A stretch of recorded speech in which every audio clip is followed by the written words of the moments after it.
시장에서 도르쇼에 계신 우리 구독자분들 반갑습니다. 용천도사입니다. 현재 보고 있는 종목은 이수페타시스. 이 종목 같은 경우에는 반도체 관련 주도주 중 하나로 최근 시장 상승을 이끌었던 종목인데, 오늘 보시는 것처럼 미증시가 한 차례 쉬어가는 과정에서 동반 조정이 나온 모습을 확인할 수가 있습니다. 하지만 현재 이수페타시스를 보유 중이거나 조정이 나와서 매수를 망설이시는 분들, 오히려 이 조정이 추가적인 매수 혹은 신규 매수의 기회가 될 수 있다는 점, 이번 영상을 통해서 알려드리면서 결국에는 7월달도 이 외국인의 차별화 전략이 지속되는 경우 움직일 수 있는 종목은 정해져 있다는 거 알려드려 보도록 하겠습니다. 바로 보겠습니다. 우선 오늘 이수페타시스 리포트 관련해서 올라온 기사를 확인해보면, 첫 번째로 주주 환원율을 30%까지 확대하겠다는 공격적인 목표를 제시했다고 얘기가 나오고 있습니다. 일단 이수페타시스가 이 주주의 신뢰도를 회복해야 하는 가장 큰 이유는 이수그룹사에서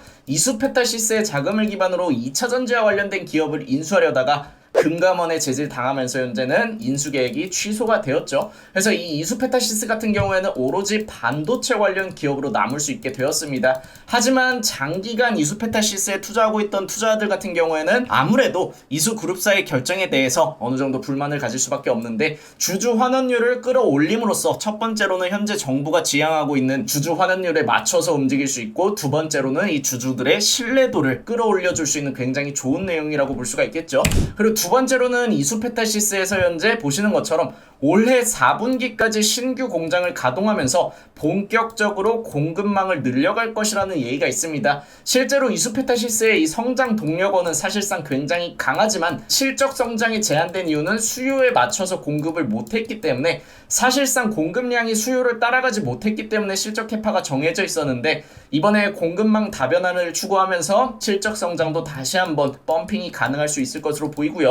또 북미를 위주로 공급하고 있지만 이제는 이수페타시스가 글로벌 전역으로 신흥국부터 시작해서 동남아 지역까지 MLB 고다층 회로기판을 공급할 수 있는 계획을 장기적 로드맵으로 만들어가고 있습니다. 그래서 이 내용을 정리해서 보여드리면, 일단 첫 번째로 이수페타시스 같은 경우에는 전 세계적으로 초고다층 고성능 인쇄 회로기판에 대해서 글로벌 2, 3위 그리고 국내에서는 1위를 유지하고 있고요. 특히 주요 고객사 같은 경우에는 여러분들이 잘 알고 있는 엔비디아, 구글, 마이크로소프트, 인텔, 이렇게 글로벌 빅테크 기업들을 대상으로 공급이 되고 있습니다. 수출 비중은 물론 굉장히 높은 상황이고, 가장 중요한 건 이거죠. 말씀드렸던 것처럼 생산 캐파가 증가할 수 있다는 거. 그리고 경쟁력 요소 같은 경우에는 아무래도 고다층 인쇄 회로기판 같은 경우에는 여러분들 아시다시피 국내에는 인쇄 회로기판이 상장주만 하더라도 여럿이 있습니다. 하지만 이 고다층 인쇄 회로기판을 생산하는 건 현재 이수페타시스가 유일하죠. 기술 장벽이 높기 때문이에요. 그리고 글로벌 빅테크 고객 기반으로 가져가고 있기 때문에 적어도 현재 깔려있는 이 실적 성장성은 여전히 유지가 될 수 있다. 이 글로벌 빅테크 기업들 같은 경우에는 AI 데이터 센터부터 시작해서 AI 관련 GPU, 이 인공지능에 대한 투자를 거시경제 현황에 상관없이 매년 늘려가고 있기 때문에 적어도 이수페타시스에 대한 수요는 낮아지지 않을 것이다. 2030년까지는 현재와 같은 성장세가 지속될 것이다 라고 봐도 무방하다고 생각이 되고요.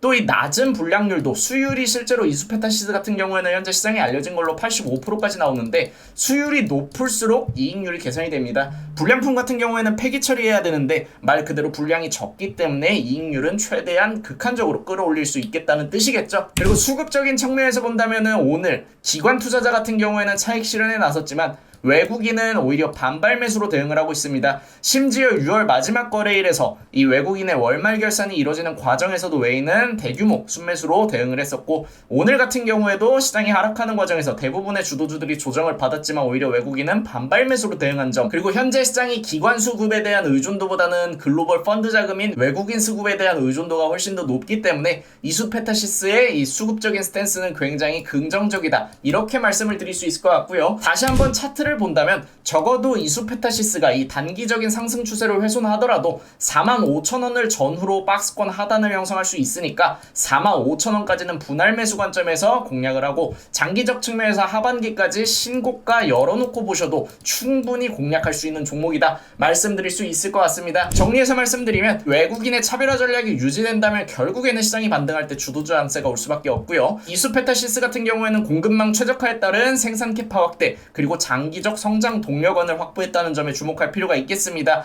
인공지능 데이터 센터에 대한 과잉 투자는 전 세계적으로 지속되고 있고 대부분의 투자가 글로벌 빅테크 기업들이 주도하고 있다는 점에서 수출 비중이 높은 이수페타시스의 이 실적은 사실상 보장이 되어 있다. 이렇게 봐도 무방할 것 같아요. 그래서 결국에는 주도주장세로 전환된다면 이수페타시스는 45,000원까지는 분할 매수 관점으로 모아가시고 마켓 타이밍에 맞춰서 모아놨다가 추후 다시 한번 시장이 반등할 때 신고가 범위까지 열어놓고 분할 매도로 대응하시는 것을 권장드리겠습니다. 이수페타시스와 관련된 추가적인 인사이트와 그리고 시장 인사이트, 수익을 낼 수 있는 종목들은 매일 라이브 방송을 통해서도 알려드리고 있고요. 저희 라이브 방송 매일 아침 8시 50분에 진행되니까 생방송 시청하고자 하시는 분들은 미리 구독, 알람 설정 눌러주시면 정말 감사드리겠습니다. 오늘 영상 여기서 마무리하고 내일 또 같은 시간에 만날게요.